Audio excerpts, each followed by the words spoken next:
एक घास प्रेमाचा खास तुमच्यासाठी. सण उत्सव असो किंवा काहीतरी गोड खाण्याची इच्छा, तर आज आपण बनवणार आहोत अगदी 15 मिनिटात तयार होणारी, तोंडात टाकताच विरघळणारी पोहा रोज बर्फी. ही बर्फी दिसायला जितकी सुंदर दिसते ना, चवीलाही तितकीच अप्रतिम लागते. चला तर मग वेळ न घालवता रेसिपीला सुरुवात करूया. तर इथे आपल्याला आता काही साहित्य घ्यायचं आहे. तर त्या साहित्यामध्ये इथे मी 2 वाटी पोहे, आपण रेग्युलर जे कांदा पोहे बनवतो ते 2 वाटी पोहे, 1 वाटी साखर, अर्धी वाटी मिल्क पावडर, अर्धी वाटी पाणी, रोज इसेन्स घ्यायचे, पिस्ता आणि इथे माझ्याकडं रोज सिरप आहे ते घेतले आणि याच्यामध्ये 3 चमचे तूप आणि काही गुलाबाच्या पाकळ्या. आता सगळ्यात आधी गॅसवर कढई ठेवायची, गॅस चालू करायचा आहे. आता इथे आपल्याला पोहे भाजून घ्यायचे. आता पोहे भाजताना एक गोष्ट लक्षात ठेवा, आपल्याला पोहे फक्त कुरकुरीत होईपर्यंतच भाजायचे, त्याचा रंग बदलायचा नाही किंवा जास्त भाजायचे सुद्धा नाही. जर असं झालं तर बर्फीचा रंग गुलाबीऐवजी काळपट दिसेल. त्यामुळं भाजताना इथे एवढी गोष्ट लक्षात ठेवा, फक्त कुरकुरीत होईपर्यंत इथे पोहे चांगले भाजून घ्यायचे. आता पोहे चांगले भाजून घेतले की नंतर एका ताटामध्ये काढून पूर्णपणे थंड करायचे.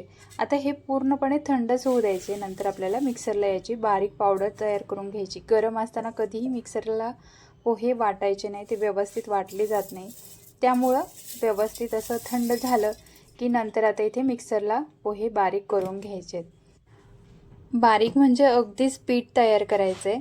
तर अशा पद्धतीने तुम्ही इथे बघू शकता. आणि जर थोडं जाडसर राहिलं तर आपण गव्हाच्या चाळणीने सुद्धा हे चाळू शकतो, म्हणजे गव्हाच्या पिठाच्या चाळणीने. आता यामध्ये अर्धी वाटी मिल्क पावडर. आता इथे आपल्याला मिल्क पावडर का घालायची, कारण ही एकजीव होईल, त्यामुळे इथे आपल्याला मिल्क पावडर घालायची आणि एकदा मिक्सरला फक्त फिरवून घ्यायचे. आता त्याच कढईमध्ये आपल्याला इथे पाक तयार करून घ्यायचा आहे. तर कढईमध्ये साखर घालायची आणि अर्धी वाटी पाणी घालायचं आहे. गॅस मध्यम ठेवायचा आहे, जास्त मोठा पण गॅस करायचा नाही. आता साखर ही चांगली विरघळून घ्यायची आहे. आता बर्फीसाठी एकतारी पाक खूप महत्त्वाचा आहे.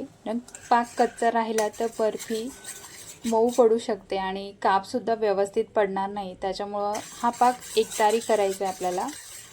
पाक करताना ही काळजी नक्की घ्या. असं चेक करायचं आहे, तार पकडली की समजायचा पाक तयार झाला.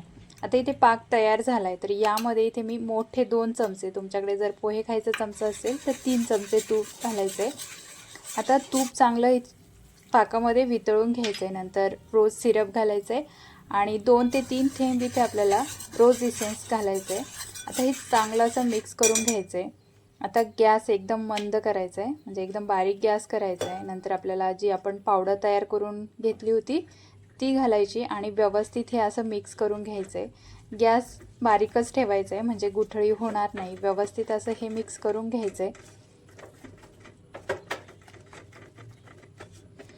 आता रोज इसेन्स खूप स्ट्रॉंग असतो, त्यामुळं फक्त 2 ते 3 थेंबच वापरा. आता हे असं कढई सोडायला लागलं की मिश्रण आपल्याला समजायचं आहे की आपलं बर्फीसाठी मिश्रण इथे तयार व्हायला लागलं आहे. तर हाताला चिकटलं नाही तर समजायचं की बर्फीचं मिश्रण इथे तयार झालं आहे. चेक करायचं आहे. तर तुम्ही इथे बघू शकता किती छान असं इथे गोळा तयार झाला आहे. आता इथे ताटाला थोडंसं तुपाचा हात लावून घ्यायचं आहे, म्हणजे व्यवस्थित अशी निघली जाईल. आता लगेच आपल्याला बर्फीचं मिश्रण ताटामध्ये घालायचे आणि व्यवस्थित असं इथे थापून घ्यायचे. स्पॅच्युलाच्या साहाय्याने केलं तरी चालेल किंवा एखाद्या वाटीला खालच्या साईडने थोडंसं तूप लावायचे आणि त्यावर असं हे फिरवून घ्यायचे.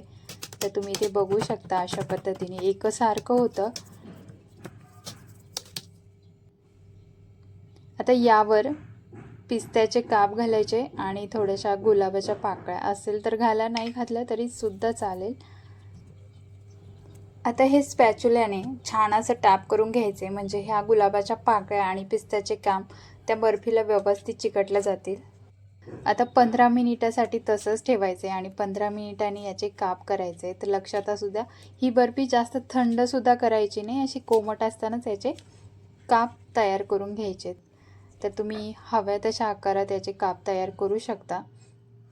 तर बघा किती सुंदर, रंगसुद्धा किती छान आला आहे. म्हणजे खाताना हे कळणारच नाही ही पोह्यांची बर्फी आहे का अजून कसली. तर आता इथे आपण बर्फी काढून घेऊया. तर बघा किती सहज निघते. रंगसुद्धा इतका छान आला आहे ना. आता ही बर्फी हवाबंद डब्यात साधारणपणे 7 ते 8 दिवस छान टिकते. त्यामुळं ही 7-8 दिवसाकरिता तुम्ही ही बर्फी करून ठेवू शकता. तर आता इथे सगळी बर्फी आपण काढून घेऊया. तर अगदी सहज, साध्या, सोप्या पद्धतीने आणि न बिघडणारी ही बर्फी तुम्ही नक्कीच करून पहा आणि तुम्हालासुद्धा खरंच खूप आवडेल. तर कशी वाटली ही रोज पोहा बर्फी नक्की करून पहा आणि व्हिडिओ आवडला असेल तर नक्कीच लाईक करा, शेअर करा आणि आपल्या चॅनलला सबस्क्राईब करायला विसरू नका. पुन्हा भेटूया अशाच एका नवीन रेसिपीसोबत. तोपर्यंत मस्त राहा, मस्त खा. Bye bye.